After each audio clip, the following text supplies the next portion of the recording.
आपण सुरुवात करीत आहोत श्रीमद भागवतमचा दुसरा स्कंद विसर्ग. सर्ग अर्थात सृष्टीच्या निर्मितीसाठी पहिलं पाऊल किंवा पहिला अध्याय. मुख्य जी आहे सृष्टीचं प्रकटीकरण, त्याच्या नियमांचं वर्णन हे पहिल्या स्कंदात केले गेले आहे. आता दुसऱ्या स्कंदामध्ये मुख्य विषय आहे विसर्ग. अर्थात भगवंत पहिली प्रकृती निर्माण करतात, तिला सर्ग म्हणतात, आणि नंतर ब्रह्माजी उरलेलं कार्य करतात, त्याला विसर्ग म्हणतात. पहिला आहे प्रायमरी क्रिएशन आणि दुसरा आहे सेकंडरी क्रिएशन. अशा पद्धतीने ब्रह्मदेव कशा पद्धतीने या सृष्टीची रचना सांभाळतात याचं वर्णन आपण या दुसऱ्या स्कंदामध्ये श्रवण करणार आहोत. दुसऱ्या स्कंदाचा पहिला अध्याय भगवत साक्षात्काराच्या मार्गावरती पहिले पाऊल. तर पहिले ईश भगवंतांचं स्तवन करीत आहेत व्यासदेवजी. ओम नमो भगवते वासुदेवाय. भगवंत कोण आहेत? तर भगवंत वसुदेवांचे पुत्र, जे सर्व अंडांतरस्थ परमाणुचयांतरस्थ अणु रेणू परमाणु आणि संपूर्ण ब्रह्मांडामध्ये भरून राहिलेले असे भगवंत वासुदेव आहेत, जे वसुदेव आणि देवकीचे पुत्रही आहेत. अशा वासुदेवांना प्रणाम केला जात आहे, कारण ते स्वतः भगवंत आहेत. त्यामुळे भगवते वासुदेवाय त्यांना सादर नमस्कार केला जात आहे. तर शुकदेव गोस्वामींनी परीक्षित महाराजांचे सर्व प्रश्न ऐकून घेतले आणि आता त्यांना उत्तर द्यायला सुरुवात करणार आहेत. तर शुकदेव गोस्वामी कुठून सुरुवात करतील? ज्या पद्धतीने परीक्षित महाराजांनी शुकदेव गोस्वामीचं इतकं गुणगान केलंय, तर शुकदेव गोस्वामी सुरुवातीलाच परीक्षित महाराजांच्या दिव्य प्रश्नांचे गुणगान करते. तर अप्रत्यक्षपणे ते परीक्षित महाराजांचंच गुणगान आहे, कारण ज्या व्यक्तीने प्रश्न विचारले आहे त्याचं गुणगान त्या प्रश्नांच्या गुणगानानेच आपोआप होतं, कारण त्यांच्या बुद्धीतनच ते सर्व प्रश्न प्रकट झाले आहेत. श्री शुक उवाच वर्यानेश ते प्रश्नः कृतो लोकहितं नृप आत्मवित् सम्मतः पुंसां श्रोतव्यादिषु यः परः. शुकदेव गोस्वामी म्हणाले, हे राजा, आपण जे प्रश्न विचारलेले आहेत ते प्रश्न अत्यंत महिमामय आहेत, अत्यंत महान प्रश्न आहेत. का? कारण या समस्त प्रकारच्या लोकांचं, जीवांचं कल्याण करण्यासाठी ते अत्यंत लाभप्रद आहेत. अत्यंत कल्याणकारी असे प्रश्न आपण विचारलेले आहेत, आणि या प्रश्नाचं उत्तर श्रवण करण्याचा प्रमुख विषय आहे, आणि याचे उत्तर देण्यासाठी मीही उत्सुक आहे. आणि समस्त अध्यात्मवादी आहेत ते सर्व या गोष्टीचा स्वीकार करतात. मनुष्याचं सर्वोच्च जीवनाची सिद्धी काय प्राप्त होऊ शकते? तर भगवंतांबद्दल सदा सर्वदा श्रवण करणे हाच सर्वश्रेष्ठ विषय आहे. सांसारिक जगतातल्या गोष्टी कितीही श्रवण केल्या तरी त्यातनं काय आहे ते च्युइंगम सारखं आहे. त्या चोथ्यामध्ये काही चव उरत नाही तरी पुन्हा पुनश्चर्वित चर्विणानाम, त्यातनं कोणताही रस येत नाही तरी व्यक्ती ती गोष्ट चघळतच राहतो. नंतर शेवटी थकून मग ते थुकून द्यावे लागते. त्याच पद्धतीने सांसारिक कार्यकलाप हे कोणालाही आनंद देऊ शकत नाही. ते ऐकतानाही कान दुखतात, त्याच्यावरती विचार केला तरी कान दुखतात, मनही दुखतं, आणि नंतर माणसाचा उत्साहही कमी होतो. त्यामुळे महाराज परीक्षित आपलं मन परिपूर्णपणे सांसारिक विषयांपासून तोडून आता फक्त भगवंत श्रीकृष्णांच्याच चरणांमध्ये लावू इच्छित आहेत. त्यांच्याच दिव्य कथांचं श्रवण करण्यासाठी इच्छा दाखवित आहेत. कारण भौतिकतेत गुंतलेल्या मूर्खांसाठी परम सत्याबद्दल कधी आकर्षण राहत नाही. ते आकर्षण का राहत नाही? आणि मग त्यांच्यासाठी या संसारामध्ये किती विषय आहेत ते सांगताय.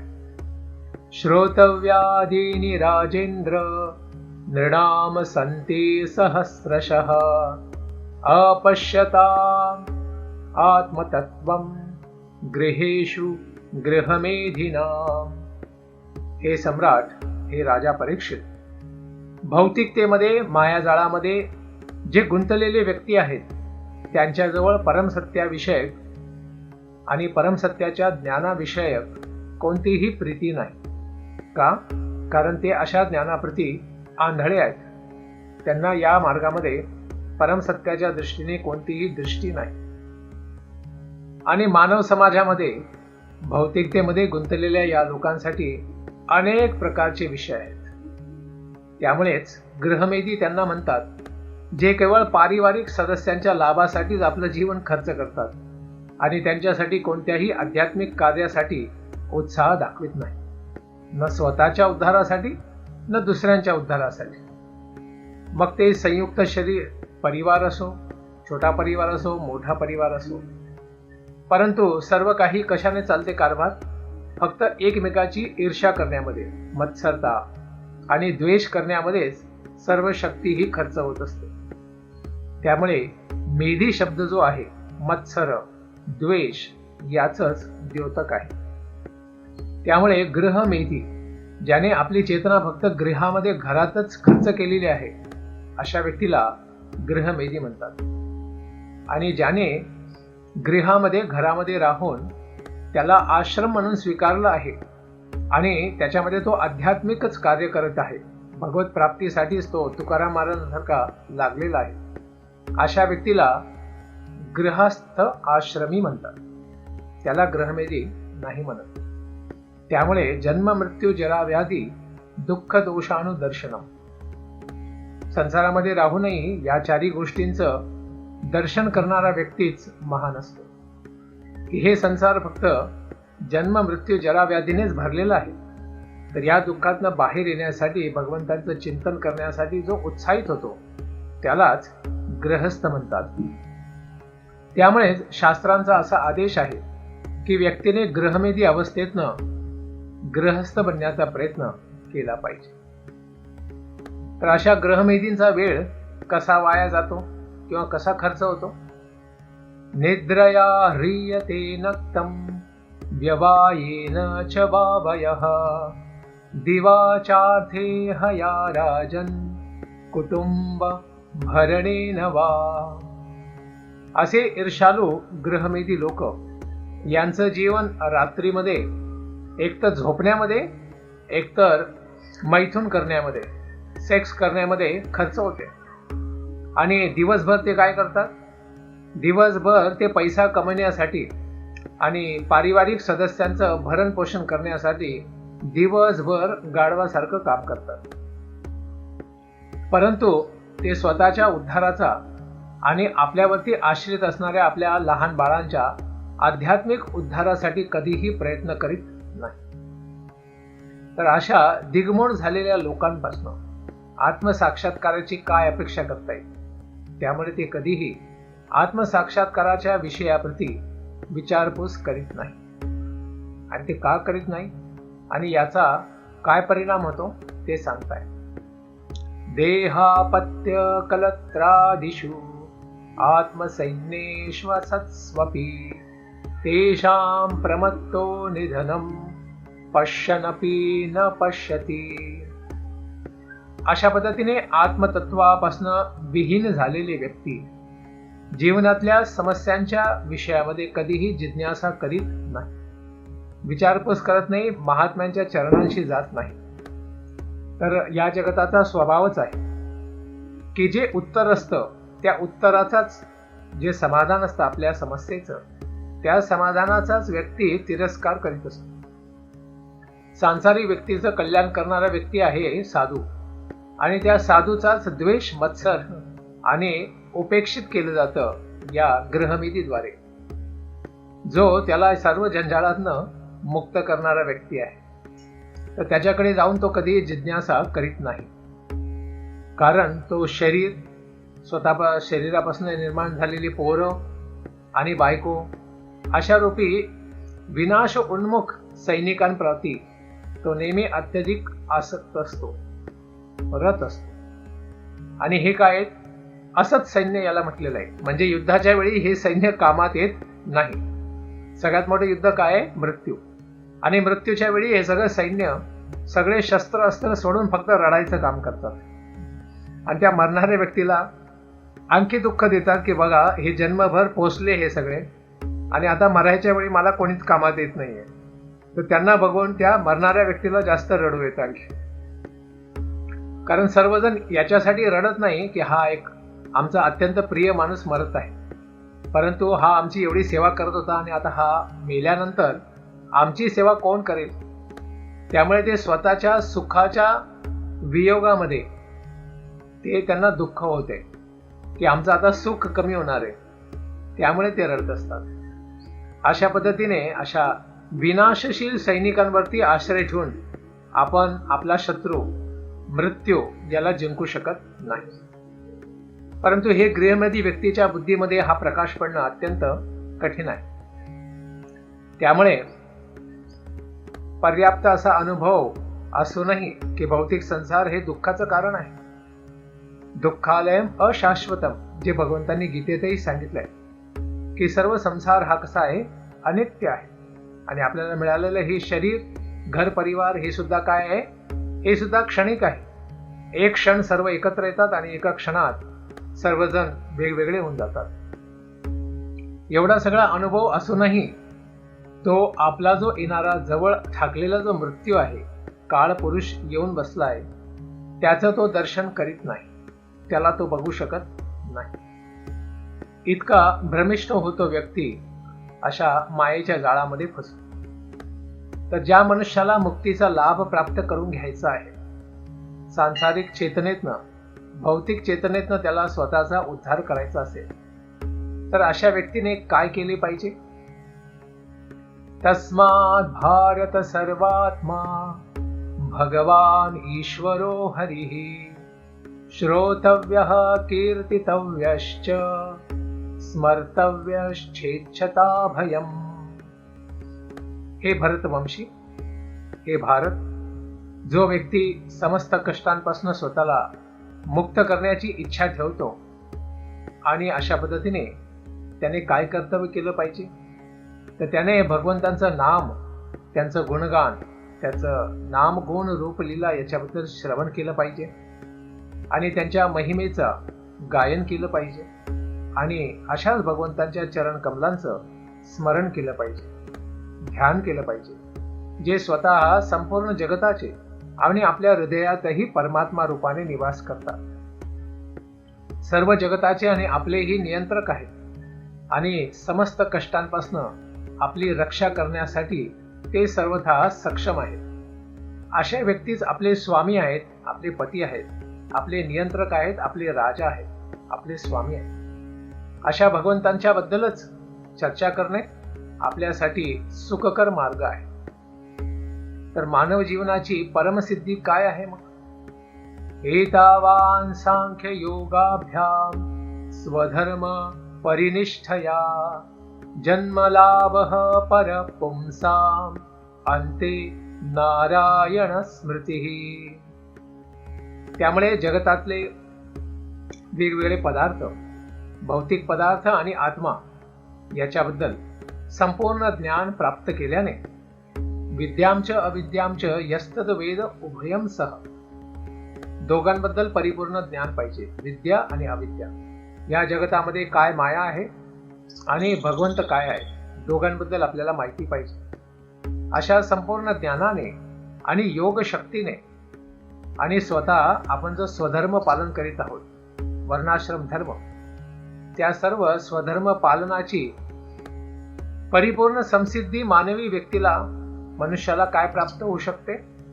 की हीच परमसिद्धी प्राप्त होऊ शकते की जीवनाच्या अंतिम श्वासामध्ये, अंतिम क्षणामध्ये आपण नारायण स्मृती, भगवंत श्रीकृष्णांचं स्मरण करू शकणे, त्यांचं ध्यान करू शकणे, ही मानवी जीवनाची परम संसिद्धी आहे. ज्या संसिद्धीद्वारे आपण जन्म, मृत्यू, जरा आणि व्याधी याला परिपूर्ण रूपाने पार करू शकतो. त्यामुळे महान आध्यात्मिक दार्शनिक कोणत्या कार्यामध्ये मग्न असतात? कारण असं दिसतंय, कारण ते वर्णाश्रम कार्यांमध्ये कुठेही लागलेले दिसत नाही. न ब्रह्मचार्याचं कर्तव्य ते करताना दिसतात, न ग्रहस्थाचं, न वानप्रस्थाचं, न संन्यासाचं. तर असे मुक्ती निरत मुनी कोणत्या कार्यामध्ये मग्न असतात? मग दिवसभर ते काय करतात? प्रायेण मुनयो राजन् निर्वृत्ता विधिषेधतः नैर्गुण्यस्था रमन्ते स्म गुणानुकथने हरेः. हे राजा परीक्षित, जे महान महान सर्वोच्च अध्यात्मवादी असतात, भगवंतांचा ज्यांना साक्षात्कार प्राप्त असतो आणि कोणत्याही विधिविधानांचं आणि प्रतिबंधांच्या ते सर्वथा वरती असतात, अशा प्रतिबंधांना त्यांनी पार केलेलं असतं, तर ते भगवंतांचं गुणानुवादन करण्यामध्येच आनंदाचा अनुभव करतात. त्यामुळे सदा सर्वदा ते फक्त एकच कार्य करतात, भगवंतांच्या नामाचा जप कीर्तन करणे आणि भगवंतांचं स्मरण करणे. या 3 कार्यांमध्ये विशेषतः ते रत असतात: श्रवण, कीर्तन आणि स्मरण. अशाच प्रकारे स्वतः शुकदेव गोस्वामी हे आत्माराम मुनी असल्यामुळे मग त्यांनी कशाचा अभ्यास केला होता का? इदं भागवतं नाम पुराणं ब्रह्मसंहितं अधीतवान् द्वापरादौ पितुर्द्वैपायनादहम्. द्वापरयुगाच्या अंती शेवटच्या संध्येमध्ये, संध्याकाळामध्ये जे प्रकट झाले, कृष्ण द्वैपायन व्यासदेव यांच्या पुत्र रूपाने, त्या शुकदेव गोस्वामींनी स्वतः वेदव्यासजी यांच्याकडनं त्यांनी स्वतः रचना केलेलं जे श्रीमद भागवतम, अर्थात आपण जे श्रवण करीत आहोत तेच श्रीमद भागवतम नावाची दिव्य जी संहिता आहे, महान वैदिक साहित्य आहे आणि संपूर्ण वैदिक शास्त्राचं हे प्रमाण आहे, निचोड आहे, निष्कर्ष आहे, सार आहे. अशा अत्यंत दिव्य ग्रंथाचं त्यांनी आपल्या पित्या गुरु व्यासदेवांकडनं श्रवण, कीर्तन ऐकलं आणि अभ्यास केला. आणि अशा पद्धतीने संपूर्ण वेदमूर्ती असणाऱ्या या श्रीमद भागवतमचा अमृतमयी लाभ शुकदेव गोस्वामींनी स्वतः घेतला. जरी ते स्वतः आत्माराम होते, पूर्णतः परमहंस संन्यास स्तरावरती ते स्थित होते, तरीही अशा स्तरावरती असूनही त्यांनी भागवतमचा अभ्यास का केला? परिनिष्ठितोऽपि नैर्गुण्य उत्तम श्लोकलीलया गृहीत चेता राजर्षे आख्यानं यदधीतवान्. हे राजर्षी महाराज परीक्षित, मी अत्यंत निश्चयात्मक बुद्धीने दृढतापूर्वक अशा आध्यात्मिक विद्येचा पूर्णतः अभ्यास केला आणि त्याच्या आधीच मी अध्यात्मामध्ये, भगवंतांच्या दिव्य चिंतनामध्ये मी सदा सर्वदा लागलेलो होतो. मी आत्मसाक्षात्कारी व्यक्ती होतो.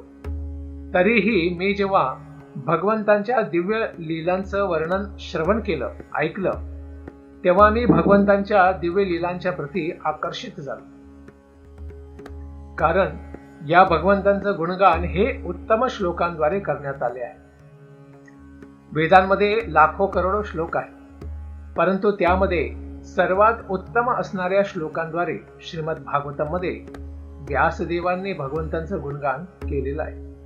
आणि हे गुणगान इतकं अमृततुल्य आहे की मी स्वतः अमृतत्वाय कल्पते.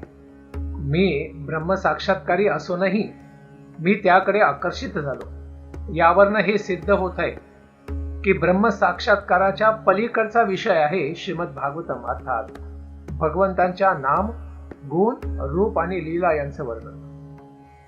तर मग परीक्षित महाराजांना का ते भागवत ऐकविणार आहेत? आता मुक्ती निरत मुनी असलेले शुकदेव गोस्वामींनी त्याचा अभ्यास केला, पण आता मरणासन्न परीक्षितला ते का ऐकवणार आहेत? तदहं ते अभिधास्यामि महापौरुषिको महान यस्य श्रद्धतामाशु स्यान्मुकुन्दे मतिः सती. त्यामुळे मी स्वतः सर्वात महान अशा ग्रंथाचा जो अभ्यास केला आहे, त्याच श्रीमद भागवतमचा पाठ मी स्वतः तुझ्या कल्याणार्थ करणार आहे. कारण तू सुद्धा भगवंत श्रीकृष्णांचाच एक महान निष्ठावान भक्त आहेस, महाभागवत आहेस. मग जो व्यक्ती श्रीमद भागवतमला पूर्ण मनोभावाने, ध्यानपूर्वक आणि अत्यंत सन्मानाने श्रवण करीत असतो, अशा व्यक्तीसाठी अत्यंत मोक्षदायक भगवान श्रीकृष्ण त्यांच्या स्वतःच्या चरणांप्रती दिव्य श्रद्धा ही उत्पन्न करीत असतात. त्यामुळे अशी दिव्य चेतना आणि श्रद्धा प्राप्त करण्यासाठीच आपण श्रीमद भागवतमचं श्रवण हे नित्यदा केलं पाहिजे. आणि अशा भगवतांना आपण सदा सर्वदा नतमस्तक राहिलं पाहिजे. आणि हेच 11व्या स्कंदातही याचं वर्णन झालेलं आहे. ध्येयं सदा परिभवग्नमभीष्टदोहं तीर्थास्पदं शिवविरिञ्चिनूतं शरण्यं भृत्यार्तिहं प्रणतपालभवाब्धिपोतं वन्दे महापुरुषते चरणारविन्दम्. त्यक्त्वा सुदुस्त्यज सुरेप्सितराज्यलक्ष्मीन् धर्मीष्ट आर्यवचसा यदगादरण्यं मायामृगं दयित एप्सितमन्वधावत् वन्दे महापुरुषते चरणारविन्दम्. तर भगवंत जे महापुरुष आहे, सर्व देवांच्या वरती देव आहे, देवादिदेव आहेत, अशा भगवंतांचं मी चरण कमलांचा काय करत आहे, ध्यान करीत आहे. कारण ते एकमात्र व्यक्ती आहेत ज्यांच्या चरणांचं ध्यान केलं पाहिजे. कारण भगवंतांचे चरणच केवळ सनातन आहे, सदा सर्वदा आपल्याला आश्रय प्रदान करू शकतात. या जगतामध्ये कोणतीही व्यक्ती आपल्याला सदा सर्वदा आश्रय प्रदान करू शकत नाही. त्यामुळेच प्रत्येकाचा नाशही होताना दिसतो. परंतु भगवंतांच्या चरण कमल च्या प्रती आपली जी ध्यान वृत्ती आहे तिचा कधीही नाश होत नाही. आणि असे भगवंताचे चरण कमल आपल्याला ज्या भौतिक संसार रूपी सापाने ज्याने आपल्याला ग्रसित केलेलं आहे, दाबून ठेवलेलं आहे, अशा जीवांसाठी ते काय आहेत, मुक्तीचे पथ आहेत. त्यामुळे जीवात्म्यासाठी, आत्म्यासाठी सर्वात वांछनीय, इच्छित असणारी गोष्ट अर्थात भगवंतांचे चरण कमलच आहे.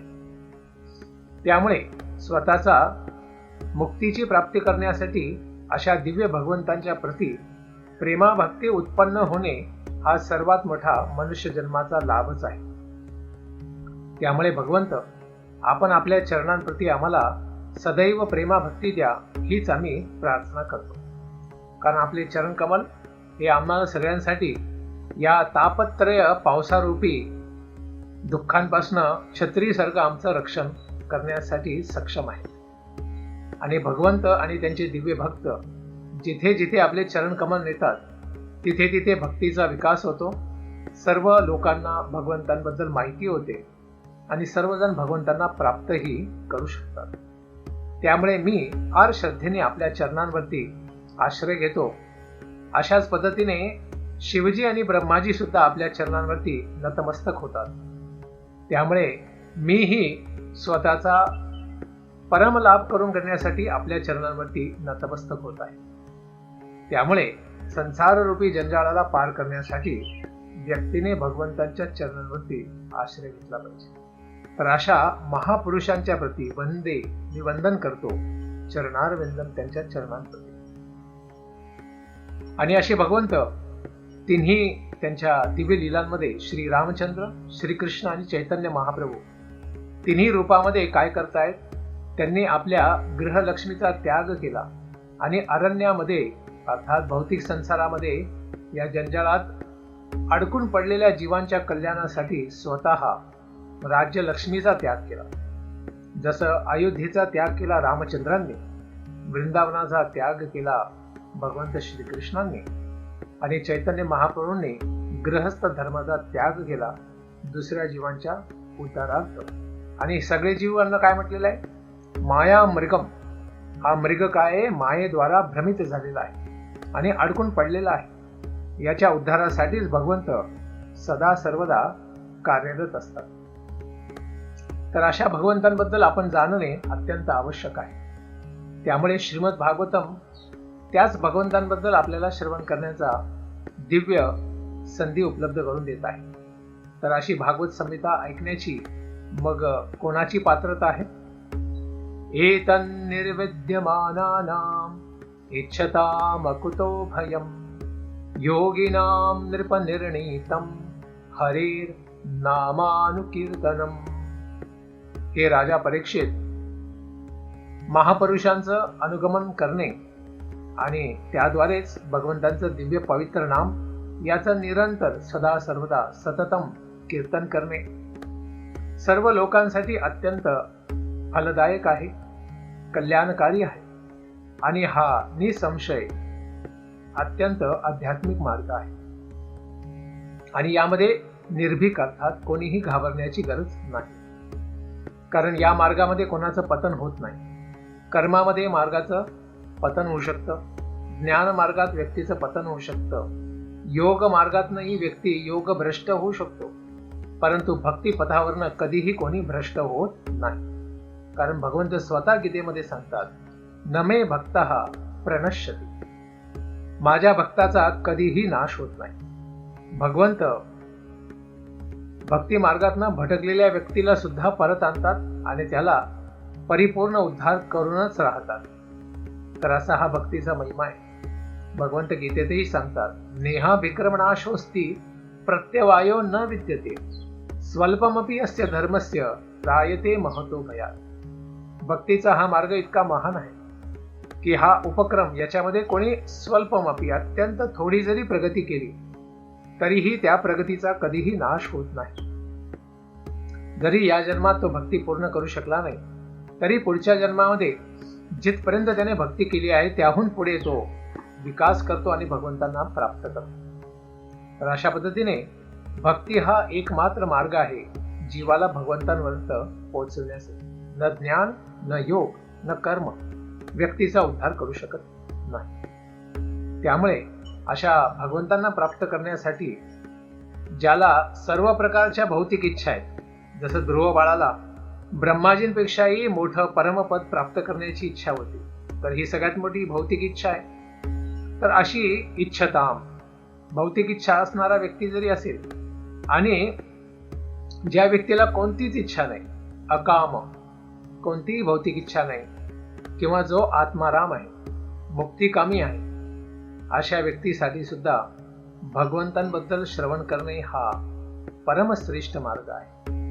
त्यामुळे भागवत मध्ये पुढेही चर्चा येईल, अकाम सर्व कामो वा मोक्ष काम उदारधी तीव्रेण भक्ती योगेन यजेत पुरुषम परम.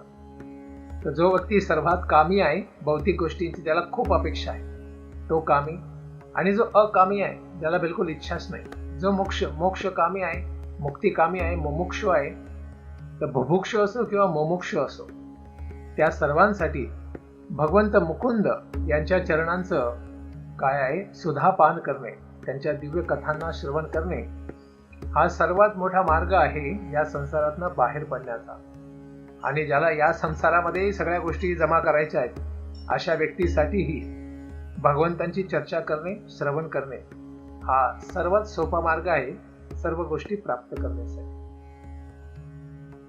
तर एखाद्या व्यक्तीला सर्व गोष्टी समजत जरी नसल्या तर त्या व्यक्तीचं काय कर्तव्य आहे, त्या व्यक्तीने काय करावं, श्रवण करावं की नाही करावं, याचं आपण श्रवण करूया. या प्रश्नाचं उत्तर जाणूया उद्याच्या प्रातःकालीन सत्रामध्ये. धन्यवाद. हरे कृष्ण.